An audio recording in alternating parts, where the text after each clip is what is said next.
On today's episode, how can Periscope help your local real estate business? What time do I get up in the morning? And investing in real estate or something else? I spend the majority of my time trying to figure out how to help other people get what they're really after. I do this by speaking at events, writing books, working with coaching students, and sharing a lot of content. All of this creates a ton of questions from people that I can't always get back to, but now I can. This is the place to come where you ask your questions and I'll answer them. All right, so we ready to open? Is it recording? Yeah. All right, hashtag JJoffthecuff episode 5. I don't want to screw that up because I already screwed up for our Periscope people. All right, guys, ready? Hey, everybody, and welcome to episode 5 of hashtag JJoffthecuff.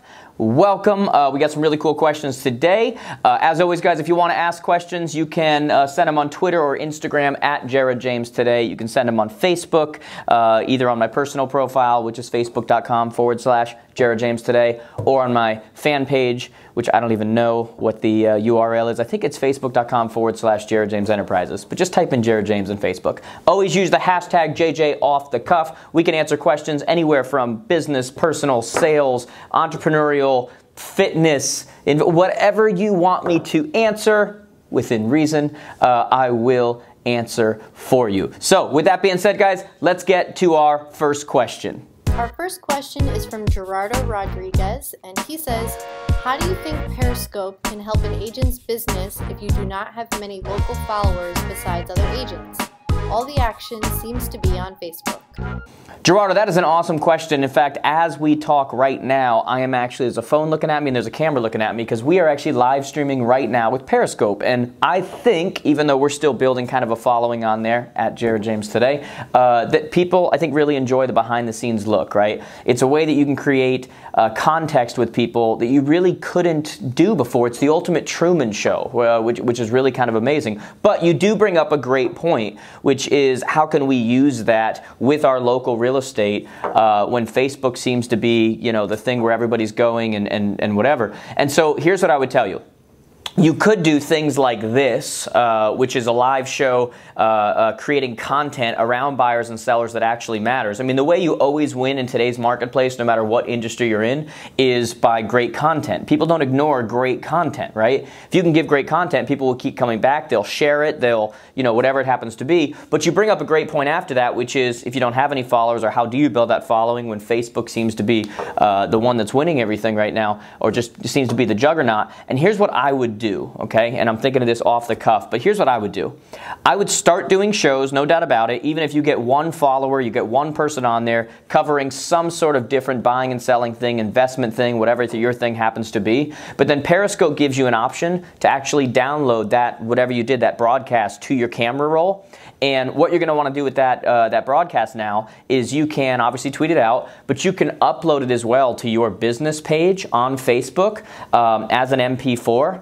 And now you can promote that particular video to your area, to buyers and sellers, just like you would promote it or promote something to pick up buyers and sellers. When you go into Facebook targeting, there's things where you can target first-time home buyers, there's homeowners, there's whatever it happens to be. So what if you take that show, you upload it, you have it automatically playing, you do a promoted, instead of just a promoted post, you actually do, there's one that's specific to videos. They try to get you as many views as possible.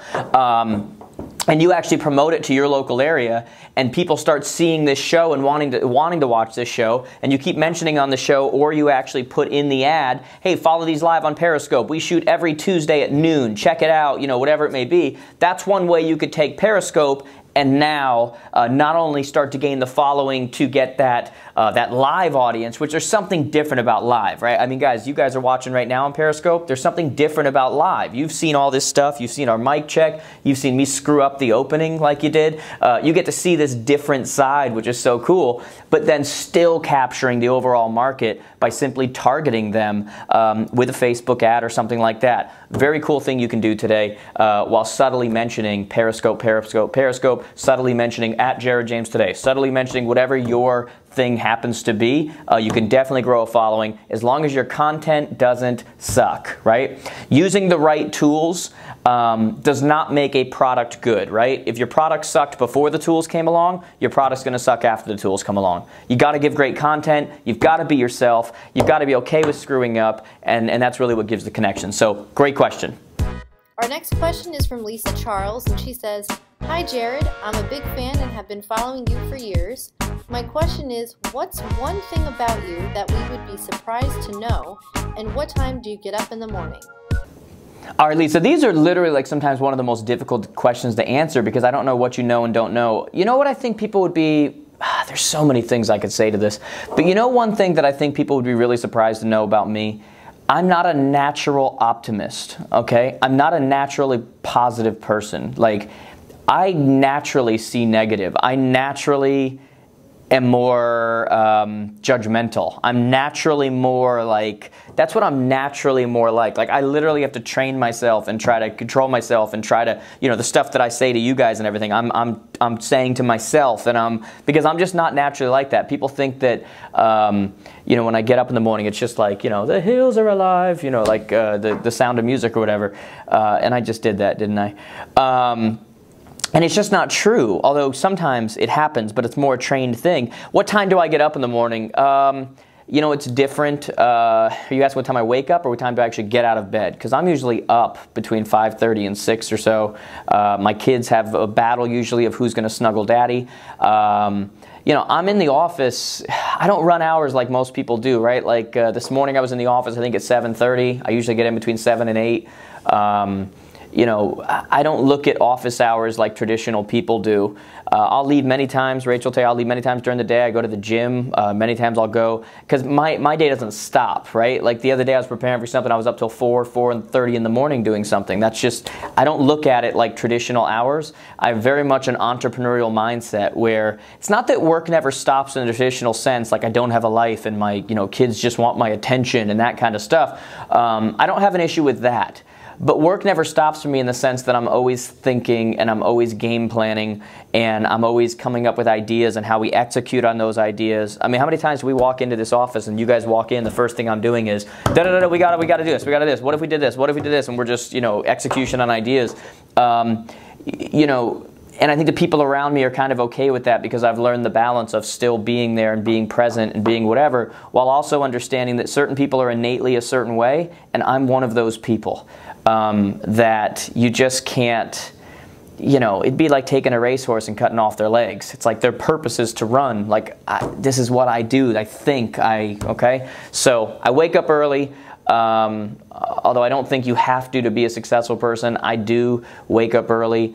And it's just because I'm ready. Like, I get excited about my life. I get excited about what I'm doing. Like, I literally just want to get in and start working because I love what I do. And it doesn't mean that I love everything about what I do, because there's always things that suck.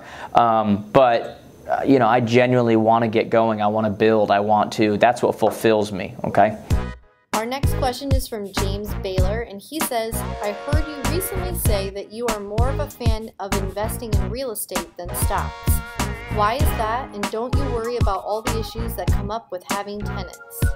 Another good question. I am a fan of investing, period, but the reason why I'm a fan much more of, not just real estate, I don't just say that because we have a lot of students and everything that are in real estate, but I'm much more of a fan of putting your money in places where it's going to pay you back on a monthly basis. It's active money is what they really call it, whereas stocks and these other things, you know, they can drop at any time. They can, you're giving your money to some person who you don't know in a suit who, you know, probably knows as much as you about investing and such. And I'm just not, over things that you have absolutely no control over, no anything. I'm much more a fan of buying multifamily units, apartment buildings, commercial buildings, these kinds of things with many, many tenants, where regardless of whether the market goes up or the market goes down, you are still completely stable. Because if the market goes down, now people are looking for rentals because they're not making as much money, and they're, you know, and you're still covered under that. You know, when the market went down, 08, 09, that kind of a thing, it was actually those types of places that held their value. value. They were the train that kept chugging, so to say. So no, I am much more a fan of those kinds of things because I think that there's less risk, but also greater reward, and I like that. So, and what was the last part of that question? The downside with investing in properties and such. Guys, there's a downside in everything. Like, I am sick and tired, I can't tell you, of like all these people. Look, we make a lot of money online, right? Like the live broadcast we did the other day, you figured that out over 12 months. That was a 6-figure webcast. You know what I mean? Like, that was great. That's fantastic.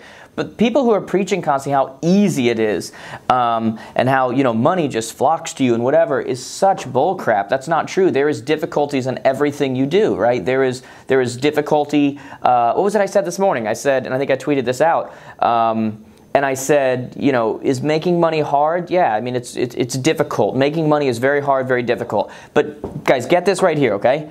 The only thing more difficult than making money, the only thing more hard, more challenging, more difficult than making money is not making money.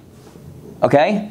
You think it's difficult to have to deal with the fact that some issue comes up at a property, or you've got to deal with that, or you've got to deal with trying to fulfill all our orders from the webcast the other day, or, yeah, is that difficult? We were talking yesterday, right? And we were in this room, we're trying to figure this out, and it's stressful. And I'm going, guys, it's not stressful. It's exciting. This is great. This is whatever. And you guys, it's still stressful. That's okay. That's what comes with it. But you want to know what's really stressful? Like, really stressful? Not having to deal with those problems. Okay? What's really stressful is not having enough money to pay the bills. What's really stressful is trying to figure out whether you're going to have a roof over your child's head next week. What's really stressful, you guys see what I'm saying?